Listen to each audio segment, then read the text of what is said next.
কৃষি চৰকাৰৰ ফালৰ পৰা এনিমেল হাজবেণ্ডেৰী এণ্ড ভেটেনাৰীৰ আমাৰ ভেটেনাৰী ডিপাৰ্টমেণ্টৰ আমাৰ এই বছৰৰ যোনটো SOPDৰ আমাৰ ছাগলী ডিষ্ট্ৰিবিউশ্যন কৰা এটা চেৰেমনি আমি ইয়াতে পাতিছোঁ। মানে সেইটো আমাৰ সমগ্ৰ আমাৰ 5টা ডিষ্ট্ৰিক্টত আমি 1000 সেল্ফ হেল্প গ্ৰুপক এইবাৰ আমি ছাগলী ডিষ্ট্ৰিবিউশ্যন কৰাৰ আমি এটা পদক্ষেপ লোৱা হৈছে আৰু সেইটোৱে আজি প্ৰথমবাৰৰ কাৰণে আমাৰ বাক্সাৰ সদৰ আমাৰ মচলপুৰত আমি সেই চেৰেমনিটো পাতিছোঁ। আজি ইয়াত 100টা সেল্ফ হেল্প গ্ৰুপক দিম পৰ্যায়ক্ৰমে, যিহেতু আমি ছাগলীটো একেকোবে আমি ইমান নাপাওঁ, গতিকে আমাৰ পৰ্যায়ক্ৰমে আজি আমি বাক্সা ডিষ্ট্ৰিক্টত ফাৰ্ষ্ট পেজ হিচাপে আমি সেইটো ডিষ্ট্ৰিবিউশ্যন চলি আছে।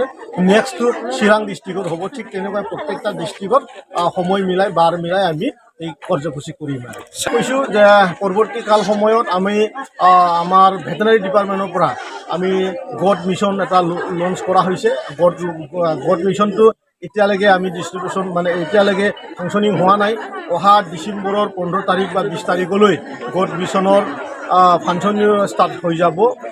অলৰেডি তাত অলপ মডিফিকেশ্যন কৰা হৈছে, কিছুমান নতুনত্ব জাতৰ আমাৰ ছাগলী তাত মানে ডিষ্ট্ৰিবিউশ্যন কৰা হ'ব।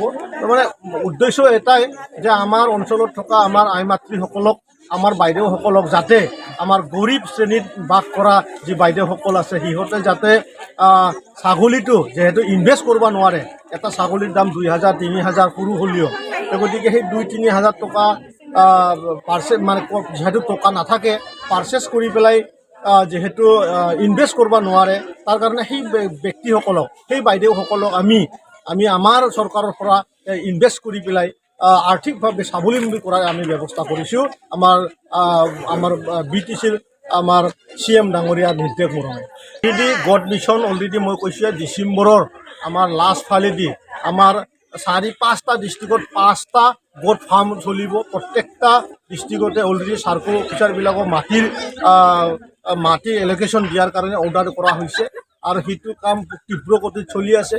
আমি ভাবোঁ সকলো কাম ডিচেম্বৰৰ পৰা ষ্টাৰ্ট হ'ব।